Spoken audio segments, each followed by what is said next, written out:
आरोग्य अंक में सीताफल अगस्त से नवंबर के आसपास आने वाला सीताफल एक स्वादिष्ट फल है।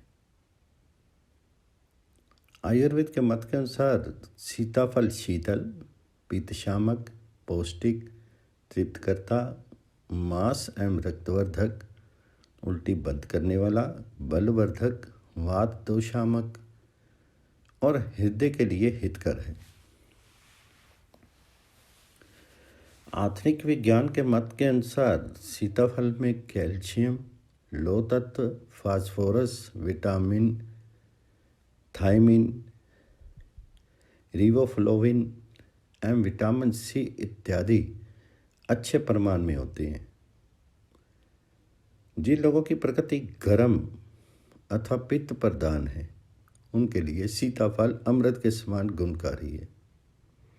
जिन लोगों का हृदय कमजोर हो, हृदय का स्पंदन खूब ज़्यादा हो, घबराहट होती हो, उक्त रक्तचाप हो, ऐसे रोगियों के लिए भी सीताफल का नियमित सेवन हृदय को मजबूत एवं क्रियाशील बनाता है। जिन्हें खूब भूख लगती हो, आहार लेने के उपरांत भी भूख शांत नहीं होती हो, ऐसे भस्मक रोग में भी सीताफल का सेवन लाभदायक है। विशेष सीताफल गुण में अत्यधिक ठंडा होने के कारण ज़्यादा खाने से सर्दी होती है। ठंड लगकर बुखार आने लगता है, अतः जिनकी कफ सर्दी की तासीर हो ऐसे व्यक्ति सीताफल का सेवन नहीं करें। जिनकी पाचन शक्ति मंद हो उन्हें सीताफल का सेवन बहुत सोच समझकर सावधानी से करना चाहिए, अन्यथा लाभ के बदले हानि होती है। आरोग्य अंक में प्रकृति का दिव्य फल अंगूर।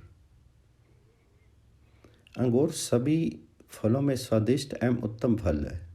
पकने पर ये अति सुमधुर और गुणकारी हो जाता है। इसमें सर्वोत्तम प्रकार का ग्लूकोज एवं फ्रैक्टोज होता है, जिससे रस पेट में पहुँचते ही शीघ्रता से सुपाच्य होकर शरीर में ऊर्जा तथा ताप प्रदान करके शक्ति की वृद्धि करता है। अंगूर बलवीर्यवर्धक, आँखों के लिए हितकारी और वात पित्त की वृद्धि को दूर करता है तथा खून भी बढ़ाता है। सभी तरह के ज्वर में लाभकारी है। अंगूर में शर्करा 25% होती है। लोहा पर्याप्त मात्रा में होता है, जो खून में हीमोग्लोबिन बढ़ा देता है। खून की कमी वाले रोगियों के लिए यह वरदान स्वरूप है। यह प्रबल कीटाणुनाशक है। इससे आंतें तथा लीवर और किडनी गुर्दे अच्छी तरह काम करते हैं। कब्ज दूर होता है। मूत्र मार्ग की बाधाएं दूर होती हैं। अंगूर में पर्याप्त विटामिन ए और सी है। बच्चों, बूढ़ों और दुर्बल लोगों के लिए बल देने वाला ये अनुपम आहार है। इसमें पोटेशियम बहुत होता है, जो किडनी के रोग, हाई ब्लड प्रेशर तथा चर्म रोग में लाभकारी होता है। भारत नहीं, दुनिया के अनेक देशों में अंगूर रोगों को दूर करने का माध्यम माना जाता है। अगर रोगियों के लिए उत्तम पथ्य है, अंगूर रोगियों के लिए उत्तम पथ्य है। कैंसर, टीबी, गैस्ट्रिक के घाव, बच्चों का सूखा रोग, अपेंडिटिस, जोड़ों का दर्द, गठिया तथा हृदय के रोगियों के लिए यह शक्तिदायक पथ्य है। अंगूर के सेवन से शरीर में ताकत आती है। ये हर प्रकार की कमजोरी दूर करके शरीर को सुंदर और स्वस्थ बनाता है। अंगूर प्रबल क्षारीय आहार है। शरीर से विषैले पदार्थों को बाहर निकालता है, शरीर में खून बढ़ाता है और उसे साफ भी करता है। टाइफाइड बुखार हो या कोई वायरस जन्य बुखार, सभी में अंगूर शरीर में नई शक्ति देने के लिए पथ्य के रूप में दिया जाता है। कई लाइलाज बीमारियों में अंगूर का रस कल्प अमृत के समान काम आता है।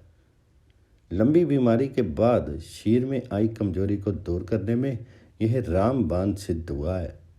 कई आंतों में कैंसर रोगी अंगूर कल्प से स्वस्थ हुए हैं। कच्चा अंगूर खट्टा होता है, उसे नहीं खाना चाहिए। जब भी अंगूर खाएं, मीठे पके अंगूर खाएं।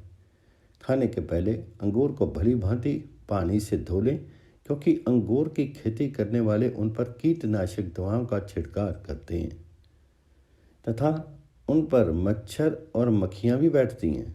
पके अंगूर सुखाने से किशमिश बनती है, जिसे संस्कृत में द्राक्षा कहते हैं। आयुर्वेदिक दवाएं द्राक्षारिष्ट, द्राक्षावले आदि इसी से बनते हैं। अंगूर का रस छोटे बच्चे को 50 सीसी से अधिक नहीं देना चाहिए। अधिक देने से दस्त आने लगते हैं। बेशक 100 सीसी से 200 सीसी तक ले सकते हैं। शरीर में शक्ति संचार के लिए अंगूर का रस अद्वितीय है।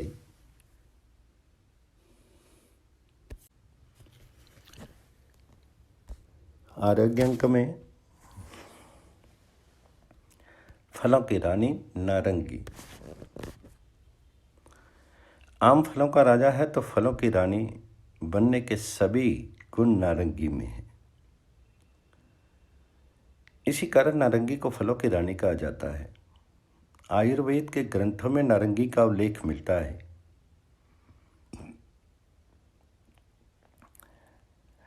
नारंगो मधुर अम्ल स्याद्रोचन वातनाशना अम्लम समधुरम हृदयम विष्टम भक्तिरोचनम वाताघ्नम दुर्जरम प्रोक्तम नारंगस्य फलम गुरु। अर्थात नारंगी अम्ल, मधुर, हृदय के लिए प्रिय, विशद, भोजन में रुचिकर, वातनाशक, दुर्जर तथा गुरुपाकी अर्थात देर में पचने वाला होता है। नारंगी की विशेषता यह है कि इसमें विद्यमान फ्रैक्टोज, डेक्सट्रोज, खनिज एवं विटामिन ये शरीर में पहुँचते ही ऊर्जा देना शुरू कर देते हैं। इसका रस देर से बचता है। नारंगी में प्रचुर मात्रा में विटामिन सी है। पोटेशियम एवं लोहा उच्च मान का है। नारंगी सेवन से हृदय, स्नायु संस्थान तथा मस्तिष्क में नई शक्ति आ जाती है। बच्चे, बूढ़े, रोगी और दुबले पतले लोग अपनी निर्बलता दूर करने के लिए इसके सेवन से लाभ उठा सकते हैं। तेज बुखार में इसके सेवन से तापमान कम हो जाता है। इसका साइट्रिक एसिड मूत्र रोगों और किडनी रोगों को दूर करता है। इससे मूत्र साफ होता है। किडनी रोग से बचने के लिए नारंगी का सेवन करना चाहिए। छोटे बच्चों को स्वस्थ और सुस्पष्ट बनाने के लिए दूध के चौथाई भाग मीठी नारंगी का रस मिला करके पिलाना चाहिए। ये उसके लिए एक आदर्श टॉनिक है। इससे बच्चों में नई ऊर्जा, नई शक्ति और नया उत्साह आ जाता है। दांत निकलते समय बच्चों को उल्टी होती है तथा हरे पीले दस्त होते हैं। इनमें नारंगी रस देने से उनकी बेचैनी दूर होती है तथा पाचन शक्ति बढ़ जाती है। दांतों और मसूड़ों के रोग भी इसके सेवन से दूर होते हैं। शीत से दुर्बल गर्भवती महिलाएं हों, कब्ज, बवासीर, बेरी, पच, पेट में गैस, जोड़ों का दर्द, गठिया, ब्लड प्रेशर, चर्म रोग, यकृत रोग से ग्रस्त रोगियों के लिए नारंगी का रस परम लाभकारी है। जिन्हें दूध नहीं पचता या जो केवल दूध पर निर्भर हैं, उन्हें नारंगी का रस अवश्य सेवन करना चाहिए। दूध में विटामिन बी कॉम्प्लेक्स नहीं के बराबर है, अतः इसकी पूर्ति नारंगी के सेवन से हो जाती है। मुहासे, कील और झाई तथा चेहरे के सांवलेपन को दूर करने के लिए नारंगी के सुखाए छिलकों का महीन चूर्ण गुलाब जल या कच्चे दूध में मिला करके पीस करके आधा घंटा तक लेप लगाएं। इससे कुछ दिनों में चेहरा साफ, सुंदर और कांतिमान हो जाएगा। नारंगी सर्वरोगनाशक और शीर के लिए परम हितकारी फल है। खट्टी नारंगी सेवन बच्चों, बूढ़ों, गर्भवती महिलाओं, अम्लपित्त एवं पेट में अल्सर वालों के लिए निषिद्ध है।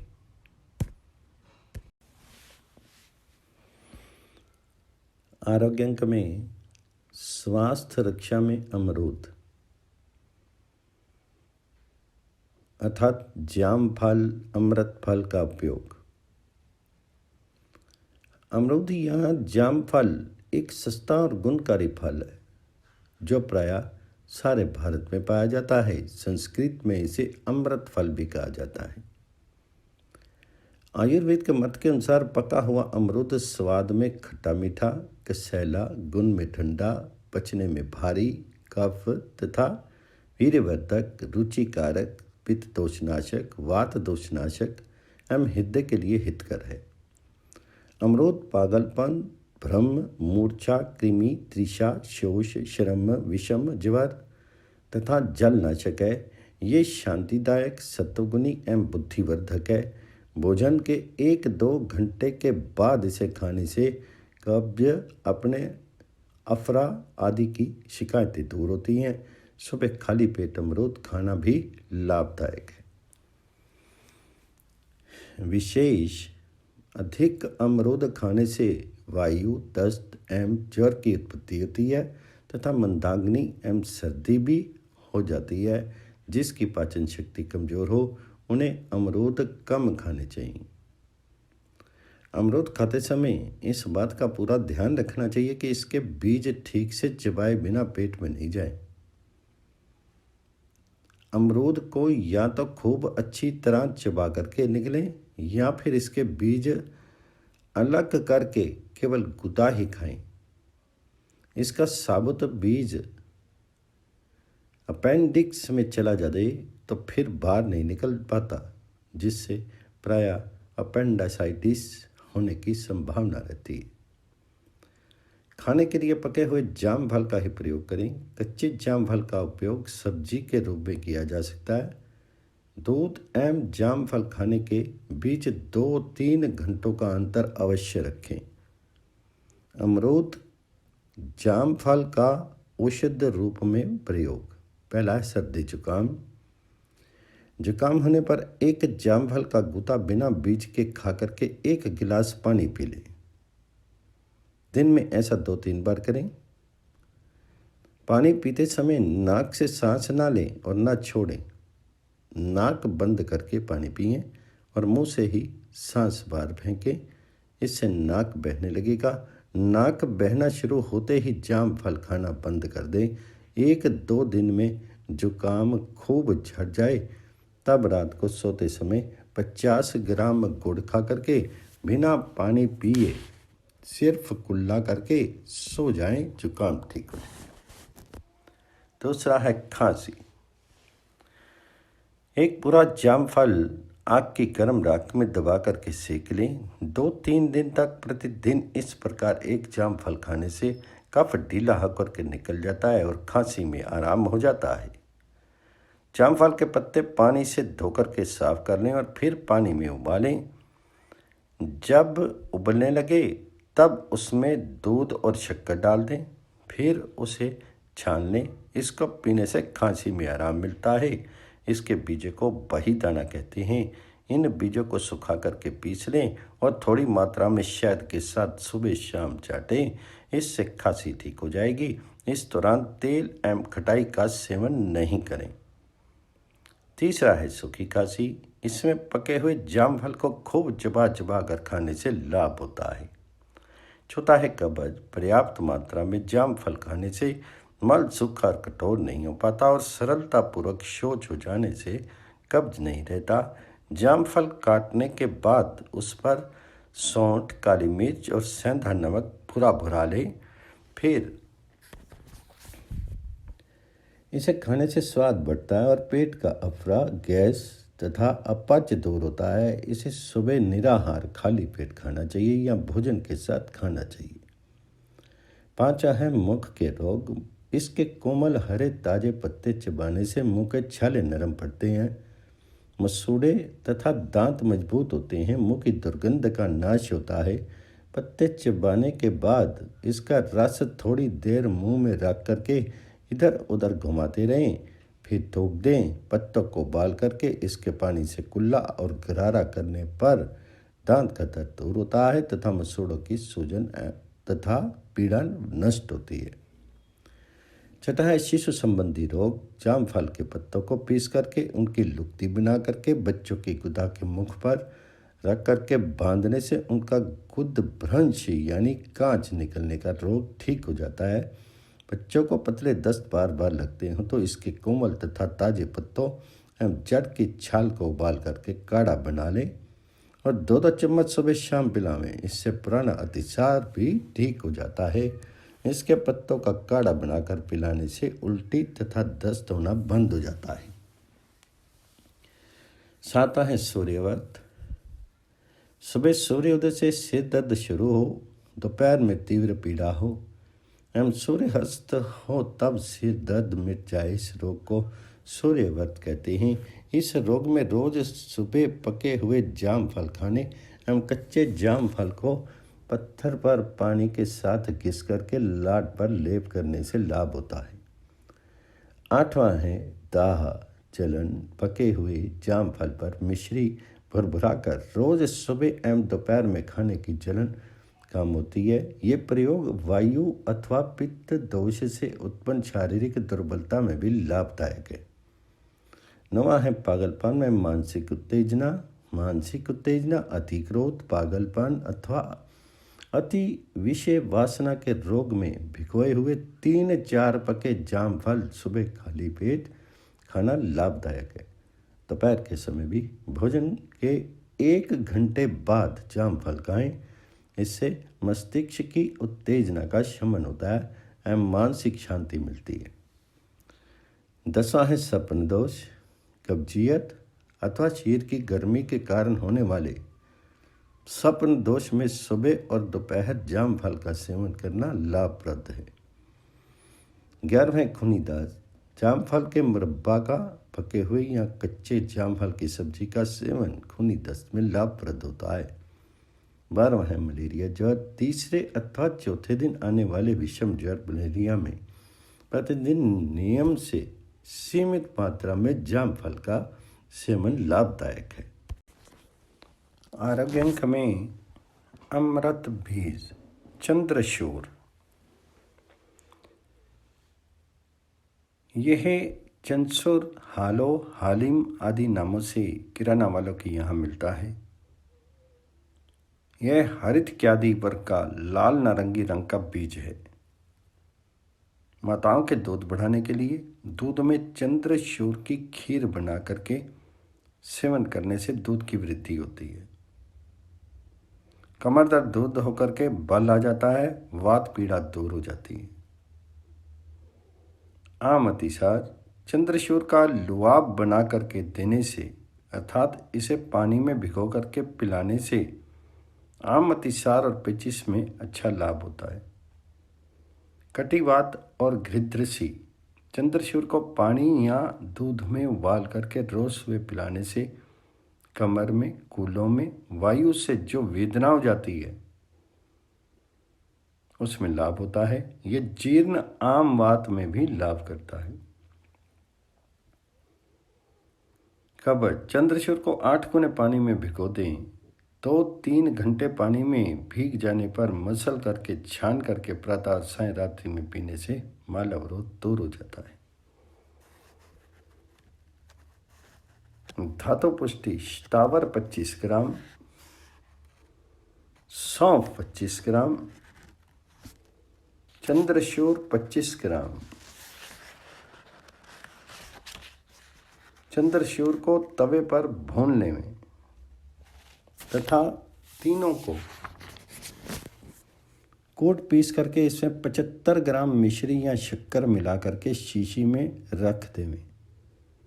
प्रायः साय एक एक चाय के चम्मच बराबर दूध या पानी को जो उपलब्ध हो उसके साथ लेवें।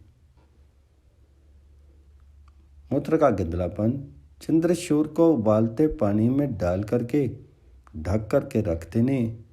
15-20 मिनट के बाद छान करके शक्कर डाल करके पी जावें। इससे कुछ दिन के प्रयोग में लाभ होगा।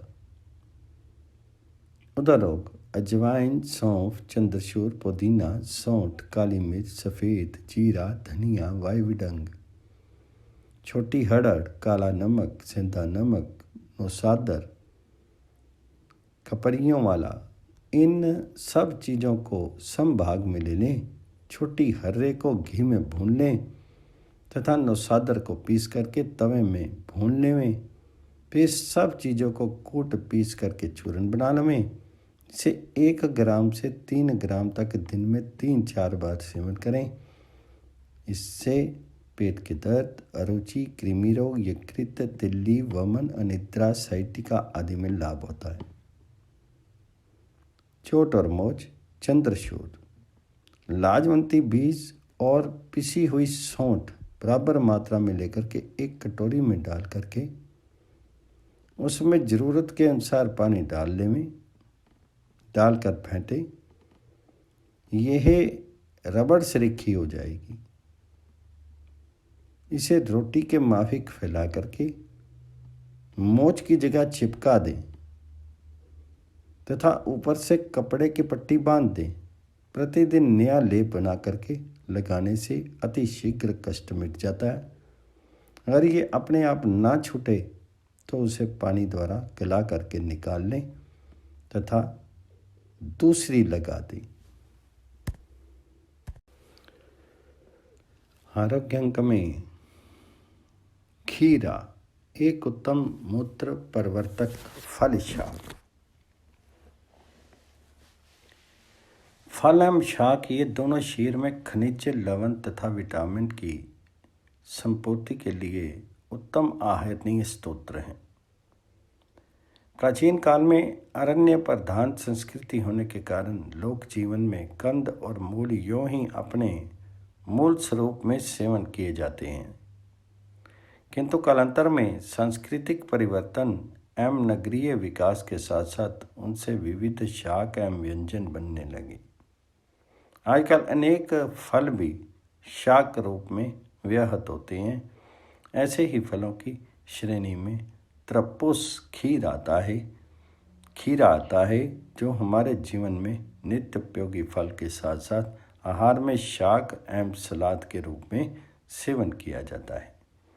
आयुर्वेदीय महर्षियों ने ऐसे आहार उपयोगी फल शाक के पोषक गुणों के साथ ही इसकी विशिष्ट कारमुकता शरीर के मूत्र संवहन तंत्र पर देखी, जिसके कारण इसके गुण, कर्म एवं प्रयोग को अपनी संहिताओं में उचित स्थान प्रदान किया।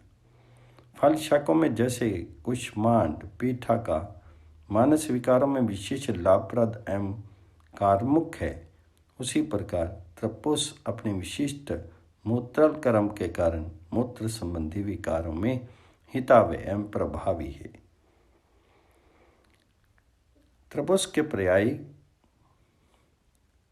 कंटकी लता, सुधावास, कटु, छर्दीपर्णी, मूत्रफला, पितक, हस्तीपर्णी ये त्रपुस खीरे के प्रमुख नाम हैं जो इनके स्वरूप एवं गुण कर्म का बोध कराते हैं। इनका लैटिन नाम है कुकुमिस सैटिवियस, जो कोषातकी कुल में परिगणित है। रासायनिक संगठन की दृष्टि से खीरे में आर्द्रता 96.4, प्रोटीन 0.4, वसा 0.1, कार्बोहाइड्रेट 2.8, खनिज द्रव्य 0.3, कैल्शियम 0.01 तथा फास्फोरस 0.03%, लो 1.5 मिलीग्राम प्रति 100 ग्राम तथा विटामिन B1 तथा C होते हैं। इनके बीजों में प्रोटीन 42 तथा वसा 42.5% होते हैं। इससे एक हल्के पीत वर्ण का तेल निकलता है। चरक संहिता के सूत्र स्थान प्रथम अध्याय 80 में फलनी शीर्षक के अंतर्गत त्रपुस का उल्लेख है। इसके अतिरिक्त मुख प्रियम च रुक्षम च मूत्रलम त्रपुसम तवति सूत्र द्वारा महर्षि चरक ने इस शाकीय फल को अति मूत्रल निर्देशित किया है। चरक में मूत्र कृच्छाश्मरी चिकित्सा में 2-3 स्थलों पर इसका उल्लेख है। वस्ती शूलहर वस्ती में त्रपुस का उल्लेख एवं उपयोग है। आचार्य सुश्रुत ने बालम सुनीलम त्रपुंसम तेषाम पित्थरम समृतम अर्थात बाल कोमल खीरे को विशेष रूप से गुणकारी एवं पित्तहर बताया है, जबकि पक्व अवस्था में किंचित अम्ल रस युक्त होने से पित्तकारक एवं मूत्र प्रवर्तक उतना नहीं होता जितना कि बाल कोमल खीरा। इसलिए लोक व्यवहार में बाल खीरा के उत्तम मूत्रल एवं पित्त शामक गुणों के कारण इसे बालम खीरा नाम से पुकारा गया है। धन्वंतरी एवं मदनपाल निघंटुकार ने भी खीरे को त्रपुत्सम छर्दिहत प्रोक्तम मूत्रवस्ति विशोधनम तथा त्रपुंसम मूत्रम शीतम रुक्षम पिताश्म कृच्छ्रनुत कहा है। इस निर्दिष्ट सूत्रों के द्वारा खीरे में विशिष्ट मूत्र उत्पादक एवं मूत्रवस्ति विशोधक कर्म को उद्घटित किया है। इस प्रकार उपयुक्त विवरण से स्पष्ट है कि शाकीय फल खीरा एक महत्वपूर्ण निरापद उपयोग वानस्पतिक द्रव्य है। इसका वर्णन संक्षेप में इस प्रकार है।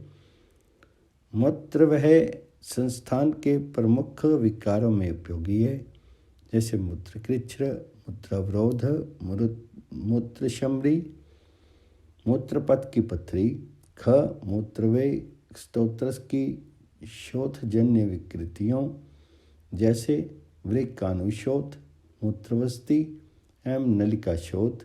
ग है मूत्र रक्ता, मूत्र विषमता, मूत्राघात एवं मूत्रदाह में लाभकारी।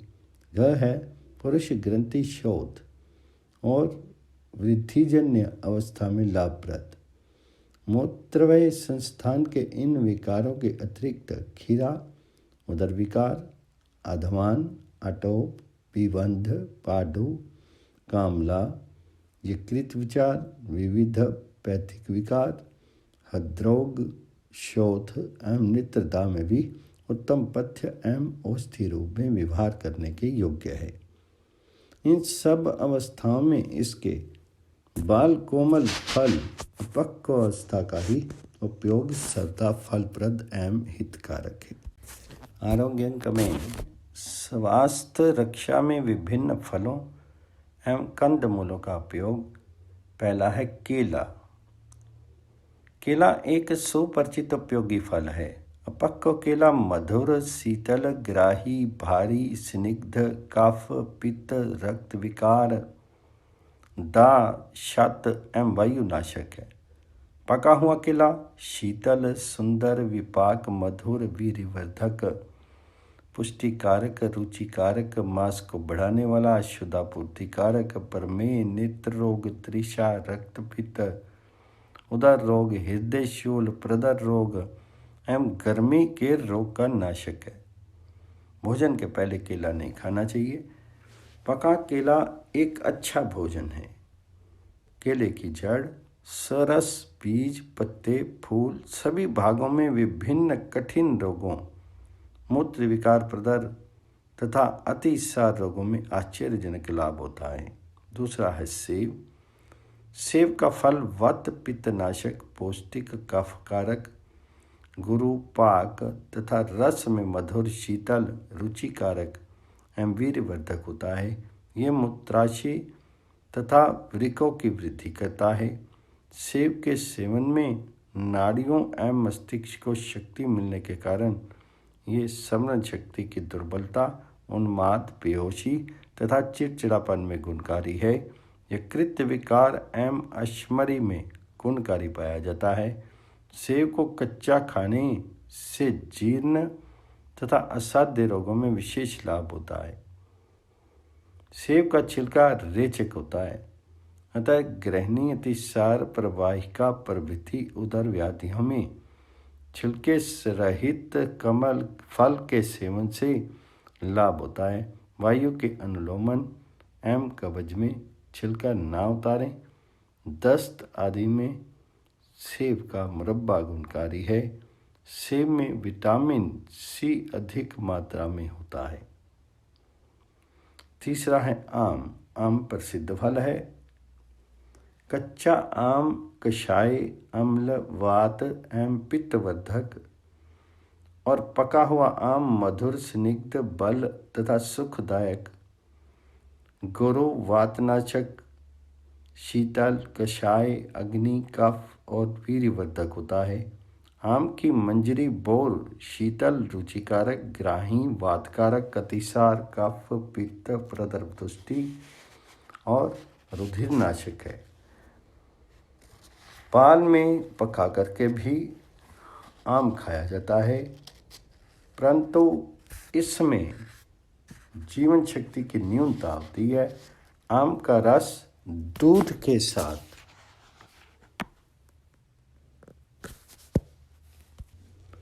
पीने से शक्तिजनक तथा वीर्यवर्धक होता है। चूस करके प्रयोग किए जाने वाले आम को रसाल की संज्ञा दी है। कलमी आम अत्यंत पित्तकारक होता है। आम के अति सेवन से मंदाग्नि, विषम ज्वर, रक्त दोष, मलबद्धता, नेत्र रोग उत्पन्न हो सकते हैं, अतः अधिक आम नहीं खाना चाहिए। ये दोष खट्टे या अपक्व आम में देखे जाते हैं। पक्के आम में विटामिन ए तथा सी अधिक मात्रा में होते हैं। चौथा है जामुन।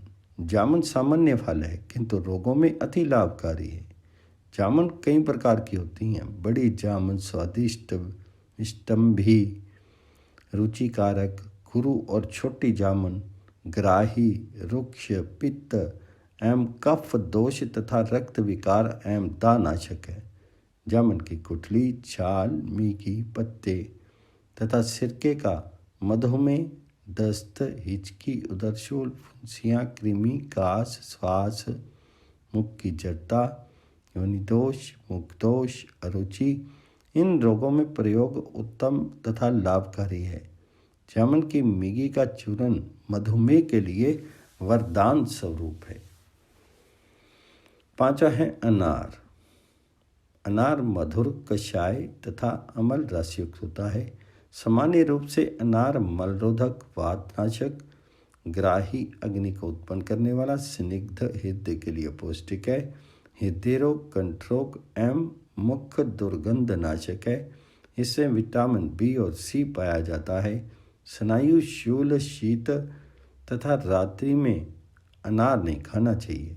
अनार का रस आंत्र, यकृत, अमाशय तथा कंठ रोगों में लाभकारी है। ज्वर, दस्त, टाइफाइड में पथ्य रूप में देना लाभदायक है। छठा है शहतूत।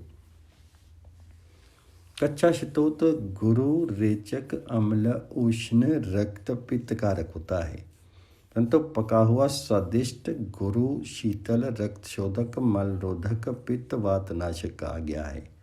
शहतूत वर्ण भेद में से कई प्रकार के होते हैं, काले, लाल, सफ़ेद तथा हरे। शहतूत के पत्ते रेशम के कीड़े को खिलाए जाते हैं।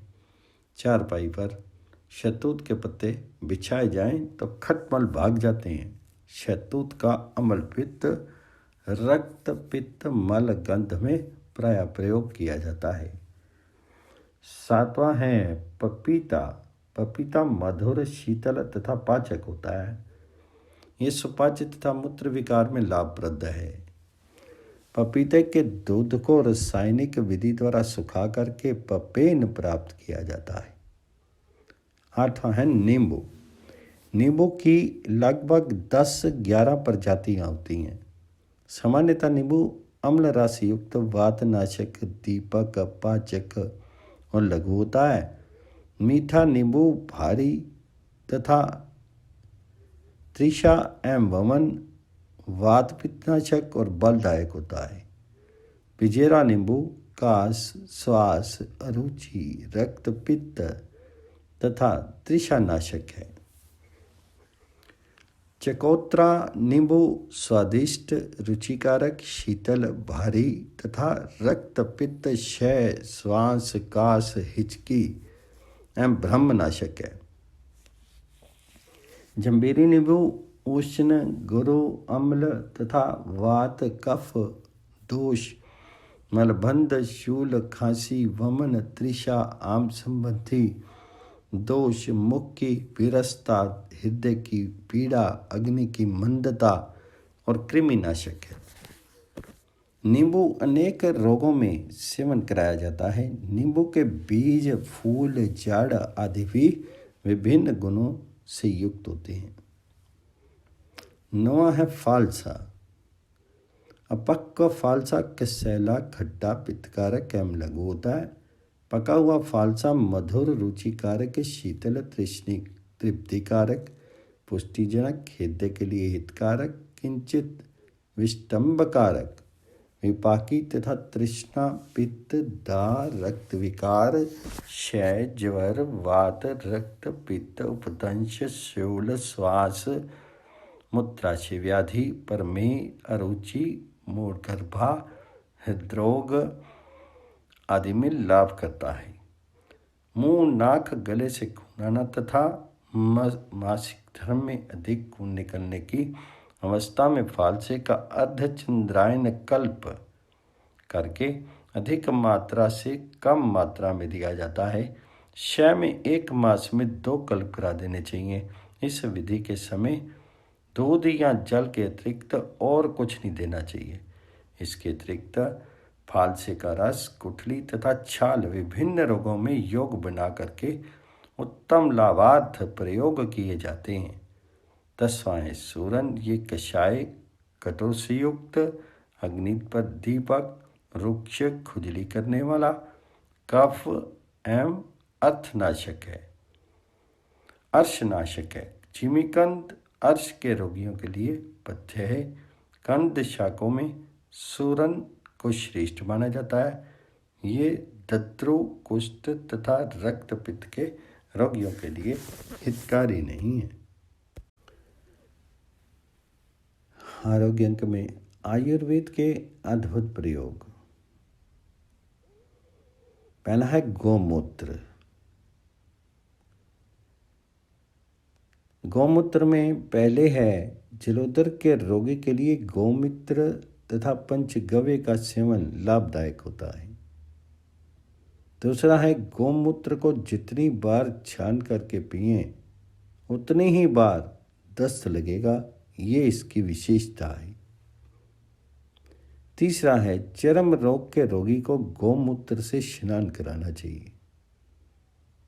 चौथा है गौमूत्र से स्नान के बाद साबुन लगा करके स्नान करना रोग को बढ़ावा देना है। पांचवा है गौमूत्र पीने से जठर अग्नि दीप्त होती है। छठा है लगातार 2.5 तोला गौमूत्र पीने से पथरी भी कट जाती है, किंतु ये प्रयोग कुछ दिन करना चाहिए। सातवां है गौमूत्र पीने वाले को सायंकाल गाय का धरोष्ण दुग्ध मिश्री मिला करके पीना चाहिए। आठवां है प्रातःकाल गौमूत्र से आंखें धोने से दृष्टि तेज होती है तथा धीरे धीरे चश्मा उतर जाता है। नौवां है गौमूत्र से आंखें धोने वाले को चाहिए कि आंखों पर साबुन ना लगने दे तथा प्रतिदिन दिन में 2-3 बार गाय का घी आंख और नाक में लगाता रहे। आगे है गोदुग्ध। पहला है गाय का ध्रोष्ण दुग्ध मिश्री मिलाकर पीने से मेधा शक्ति बढ़ती है। दूसरा है गाय के दूध में घी मिलाकर के पीने से शरीर पुष्ट होता है। तीसरा है गाय का दूध शक्तिवर्धक है। चौथा है गाय का ध्रोष्ण दुग्ध पीने वाले की आयु बढ़ती है। पांचवा है आयु बढ़ाने के लिए ध्रोष्ण दुग्ध पीने वाले को नमक कम मात्रा में सेवन करना चाहिए। छठा है रक्त विकार वाले रोगी के लिए गाय का दूध श्रेष्ठकर होता है। सातवां है प्रातः ध्रोष्ण दुग्धपान से मनुष्य निरोग रहता है। आगे है अजवाइन। अजवाइन रक्तचाप वाले रोगी को अपने लिए बनने वाली रोटी में अजवाइन डलवा करके सेवन करना चाहिए। इससे मंद हुई उसकी जठराग्नि दीप्त हो जाएगी और रक्तचाप की गति दुखदायी नहीं होगी। पहला है रक्तचाप के रोगी को भोजन चबा चबा करके करना चाहिए। दूसरा, भोजन करने में कभी भी जल्दी नहीं करनी चाहिए। तीसरा, खट्टे मीठे तीक्ष्ण तथा विदाही अन्न का परित्याग करना चाहिए। चौथा, मिर्च और खटाई रोग को बढ़ाने वाली है। पांचवा, भोजन बाद और सात्विक होना चाहिए।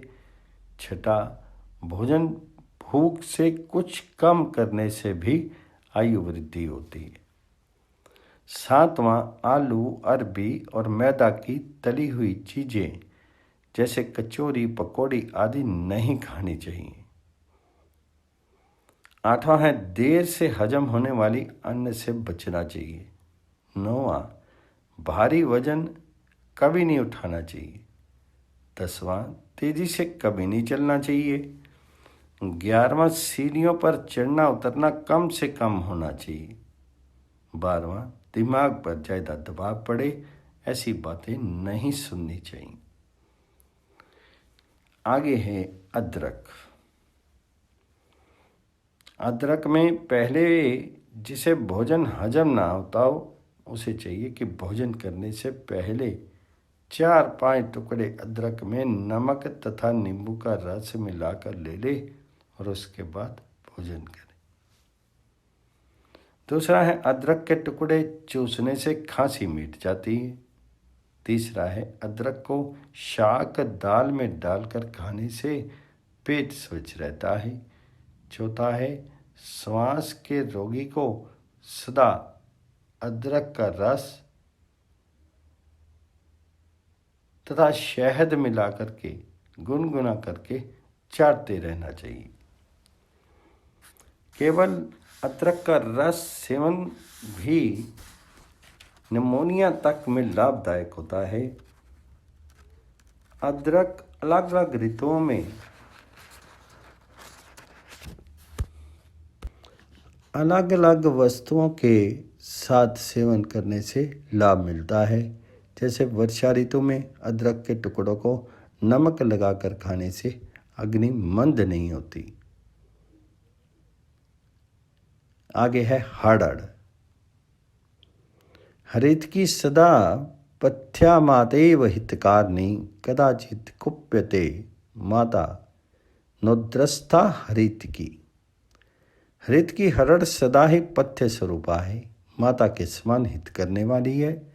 माता कभी कोप भी कर सकती है किंतु सेवन की गई हरित की कभी भी कुपित नहीं होती, सदा हित ही करती है।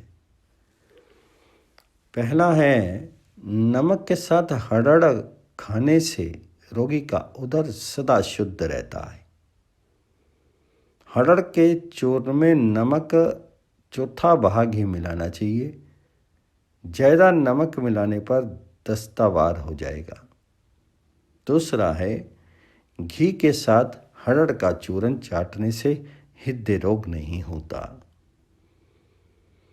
तीसरा, प्रतिदिन प्रातः शहद के साथ हरड़ का चूर्ण चाटने पर शक्ति बढ़ती है।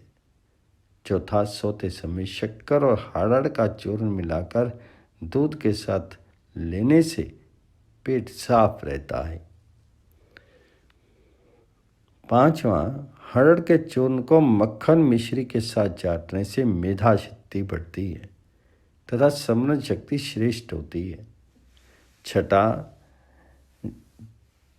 जवां हरड़ को गौमूत्र में भिगो करके नमक लगा करके मिट्टी के तवे पर रखकर धीरे धीरे 2-3 घंटे तक मध्यम आंच पर सेकने से हरड़ हल्की हो जाएगी। ठंडी होने पर डिब्बे में भरकर रख दें तथा दिन में 3 बार एक हरड़ की चूसते रहने से श्वास रोग तथा खांसी मिटती है। सातवां है, जिसकी आंखें कमजोर हों उसे चाहिए कि प्रतिदिन हरड़ घृत के साथ चाटे और ऊपर से मिश्री युक्त गाय का दूध पिए। इससे आंखों की ज्योति ठीक होती है तथा मेधा शक्ति बढ़ती है। आठवां है, पंचगव्य के साथ हरड़ का चूर्ण सेवन करने वाला दीर्घायु होता है।